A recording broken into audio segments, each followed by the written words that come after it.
কার্নিভালে কলকাতায় ভারী বৃষ্টির সম্ভাবনা নেই, আর আপাতত দিনভর মেঘলা আকাশে থাকছে। কলকাতা এবং লাগোয়া এলাকায় হালকা থেকে মাঝারি বৃষ্টির পূর্বাভাস রয়েছে। কার্নিভালের আগে স্বস্তির খবর পুজো কমিটিগুলির জন্য। কলকাতা পার্শ্ববর্তী অঞ্চলের জন্য 4 থেকে 5 তারিখের মধ্যে প্রধানত মেঘলা আকাশ, 2-1 পশলা হালকা থেকে মাঝারি ধরনের বৃষ্টিপাতের সম্ভাবনা থাকছে। ভারী বৃষ্টির সম্ভাবনা থাকছে না আপাতত কলকাতা পার্শ্ববর্তী অঞ্চলের জন্য। 4 তারিখ কিছুটা দমকা হাওয়া মাঝে মধ্যে থাকার সম্ভাবনা রয়েছে। পুজো তো শেষ, কিন্তু দুর্গাপুজো শেষেও উৎসব। আজ কলকাতায় পুজো কার্নিভাল, রেড রোডে পুজোর পাঁচালী। এবার কার্নিভালের রেড রোডে থাকছে বাঙালি আবেগের ছোঁয়াও।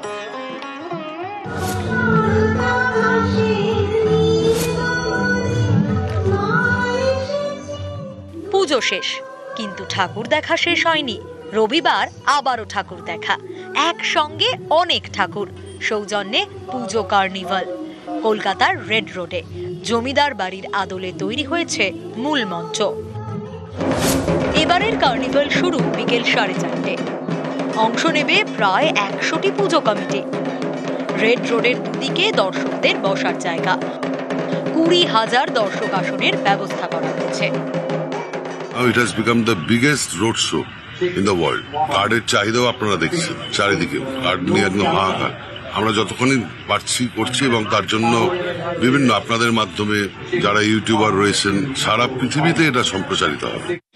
সবার জন্য অ্যারেঞ্জমেন্ট করা হচ্ছে, ওটাই প্রিপারেশনস দেখার জন্যই আমরা এসেছি।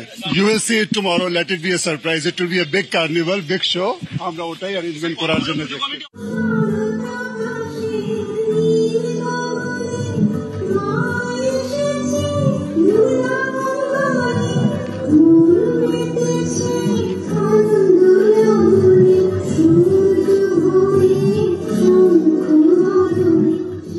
ডোনা গাঙ্গুলি নৃত্যানুষ্ঠানের মাধ্যমে এবারের কার্নিভালের অনুষ্ঠানের সূচনা হবে।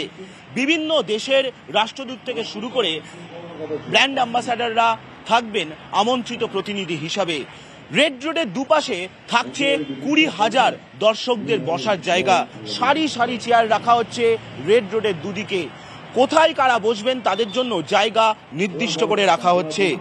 এই কার্নিভালটা is the best showcase of our Bengal culture. আর এটা যে ওয়েস্ট বেঙ্গল গভর্নমেন্ট এত সুন্দরভাবে করছে, এটা অ্যাকচুয়ালি লোকেদের, বিদেশের লোকেদের দেখাবার জিনিস। আর এর জন্যই এরা ইউনেস্কোতে ইনট্যাঞ্জিবল হেরিটেজ হচ্ছে। সো আই থিঙ্ক আমরা বাঙালি হিসেবে এটা we should be very proud of it.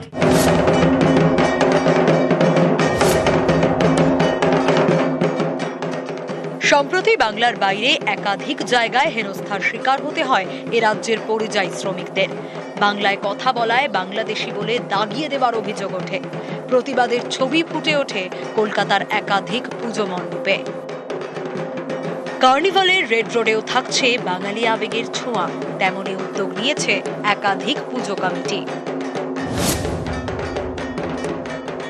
আমাদের যে ভাবনা ছিল, আমি বাংলায় বলছি, বাংলা ভাষা নিয়ে আমরা কাজ করেছি। মহারাষ্ট্রে এরকম ঘটনা ঘটেছে, গুজরাটে ঘটেছে, এখানেও তো অনেক হিন্দিভাষী আছে, তাদের তো আমরা কিছু করতে যাই না। সার্বভৌম দেশ, সব ভাষাভাষী নিয়েই চলি, যে ভাষায় কথা বলে বলুক না। বাংলা ভাষাকে গুরুত্ব দিয়ে আরো ভালোভাবে সুন্দর ভাষা, পৃথিবীর মধ্যে মিষ্টি ভাষা স্বীকৃতি দিয়েছিল ইউনেস্কো।